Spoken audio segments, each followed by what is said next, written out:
성도 여러분 반갑습니다.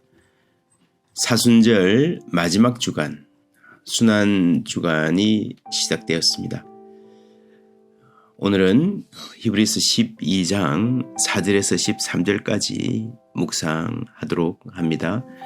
너희가 죄와 싸우되 아직 피 흘리기까지는 대항하지 아니하고 또 아들들에게 권하는 것 같이 너희의 권면하신 말씀도 잊었도다. 일렀으되 내 아들아 주의 징계하심을 경히 여기지 말며 그에게 꾸지람을 받을 때에 낙심하지 말라. 주께서 그 사랑하시는 자를 징계하시고 그가 받아들이시는 아들마다 채찍질 하심이라 하였으니 너희가 참음은 징계를 받기 위함이라. 하나님의 아들과 같이 너희를 대우하시나니 어찌 아버지가 징계하지 않는 아들이 있으리요. 징계는 다 받는 것이거늘 너희에게 없으면 사생자요 친아들이 아니니라. 또 우리 육신의 아버지가 우리를 징계하여도 공경하였거든 하물며 모든 영의 아버지께 더욱 복종하며 살려하지 않겠느냐. 그들은 잠시 자기의 뜻대로 우리를 징계하였거니와 오직 하나님은 우리의 유익을 위하여 그의 거룩하심에 참여하게 하시느니라.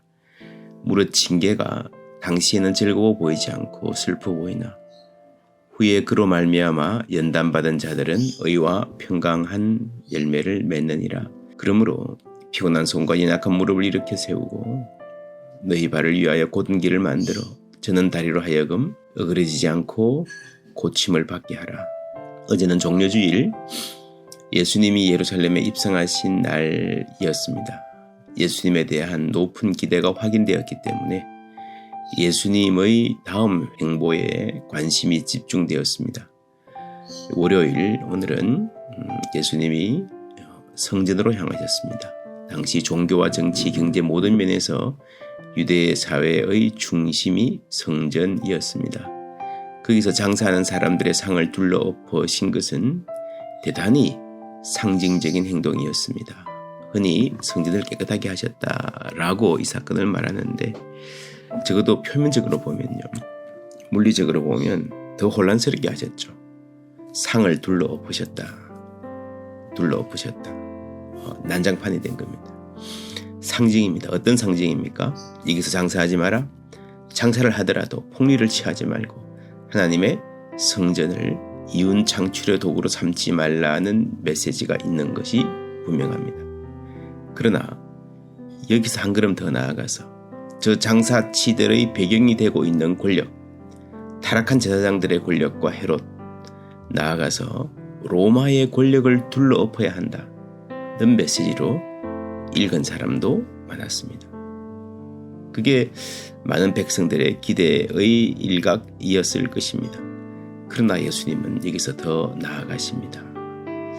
헤롯을 타도하고 로마의 권력을 둘러엎는 것만으로 인생의 문제가 해결되지 않습니다. 모든 인류의 완전한 구원이라고 하는 헤롯이나 로마 제국뿐 아니라 인간의 모든 죄악, 이기심 그리고 그것과 결합되어 있는 권력을 둘러엎으시는 것입니다. 그래서 우리 모두에게 필요한 것은 회개입니다. 사회 구조의 변화도 필요하고 선한 정치, 바른 정치도 필요하지만 우리 한 사람 한 사람이 바뀌지 않고는 외적인 변화만으로는 무력합니다. 한계가 뚜렷합니다. 십자가의 예수님은 무력해 보였지만 가장 근본적으로 세상을 바꾸는, 인간을 바꾸는 힘을 가지고 계셨습니다. 히브리서 12장은 예수를 바라보자라는 권면과 우리 앞에 당한 경주를 하자는 격려를 동시에 합니다. 예수를 바라보는 것은 가만히 앉아서 보기만 하는 것이 아니죠.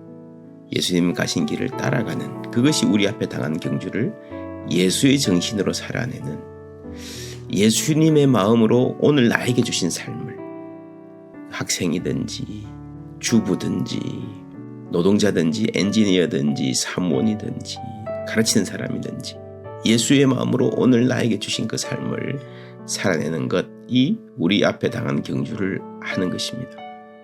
그 예수의 정신은 오늘 나에게 다가와서 나도 둘러 엎으십니다. 나의 생각, 나의 편견, 나의 이기심을 둘러 엎으십니다. 부모가 사랑하는 자녀를 징계하는 것, 그것이 하나님 우리 가운데 하시는 말이라 하는 것. 어쩌면 이것도 우리의 어떤 부분을, 어떤 생각을, 어떤 태도를 둘러보시는 것이라 볼 수 있습니다. 오늘 말씀에 잠언을 인용하죠. 내 아들아, 주의 징계하심을 경히 여기지 말며 그에게 꾸리지절함을 받을 때에 낙심하지 말라. 사람들은 대체로 징계를 받을 때에 두 가지 반응을 보입니다. 가볍게 여기는 사람, 또는 반대로 너무 심각하게 받아들여서 낙심해버리는 사람. 이 둘이 전혀 다른 증상 같아 보이지만 원인은 하나입니다. 해결도 하나입니다. 하나님의 사랑입니다. 하나님의 사랑을 모르기 때문에 우리는 가볍게 여기기도 하고 그러다가 또 때로 낙심하기도 합니다. 하나님의 사랑을 알면 그 뜻을 아는 거죠. 그 마음을 아는 거죠. 내가 미워서가 아니라 나를 사랑하시기 때문에 이 말씀을 주신다는 것을 알고요. 하나님의 사랑을 알면, 하나님께서 얼마나 나를 사랑하시는지 알면 하나님의 말씀을 가벼이 여기지 않을 겁니다.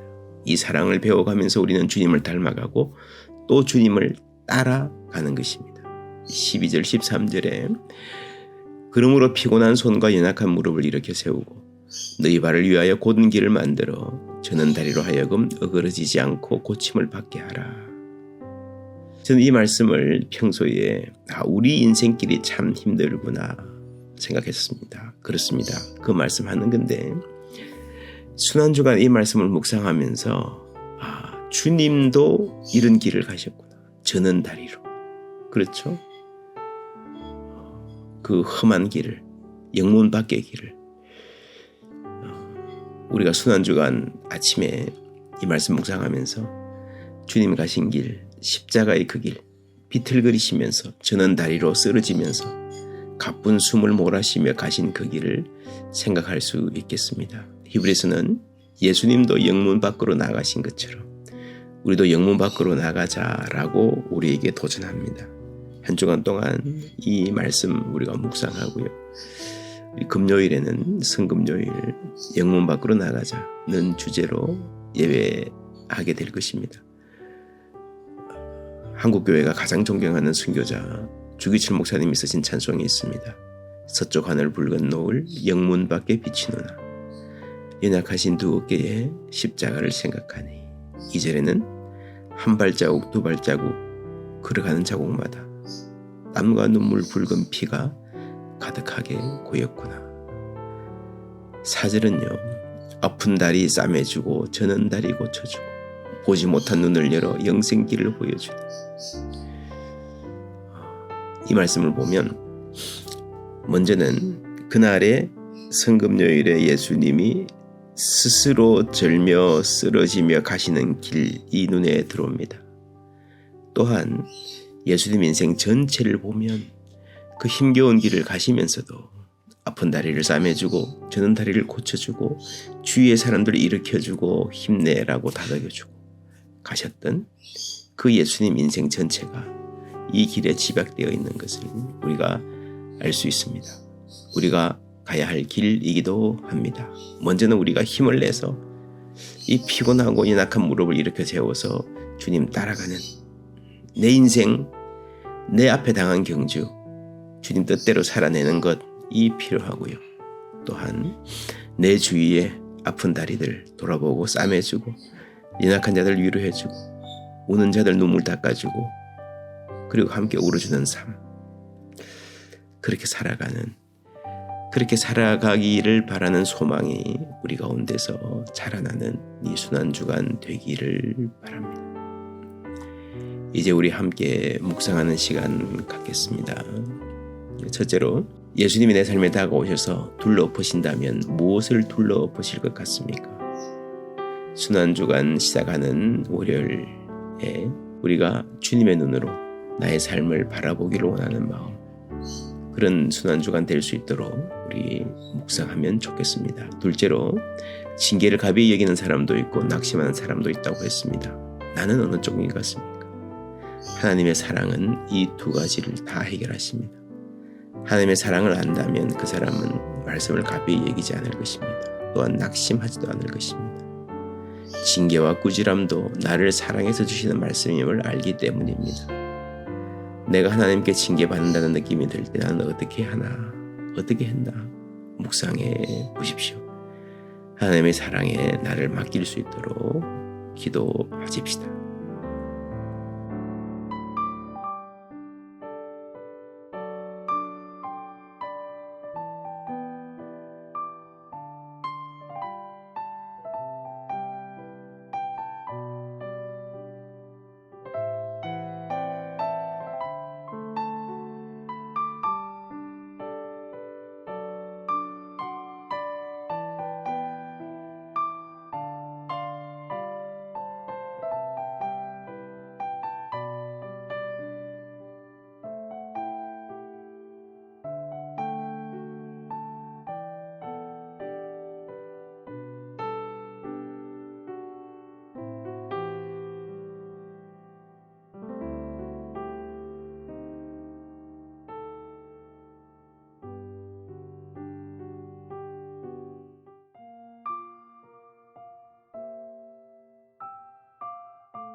이제 묵상하며 기도하는 시간 갖겠습니다. 눈을 감고 자유롭게 나를 위해서, 자신을 위해서, 교회를 위해서, 국가를 위해서 평소에 하시듯이 평소에 하시는 순서대로 감사하기부터 시작해서 기도하시면 좋습니다. 그리고 눈을 뜨고 화면에 있는 기도 제목을 따라서 기도하셔도 좋습니다. 자유롭게 어떤 순서든 좋습니다. 화면에 있는 것은 참고로 하시고요. 하나님이 나를 인도하시는 만큼 기도하셔도 좋습니다. 성령께서 기도하는 우리 마음을 인도해 주실 것입니다.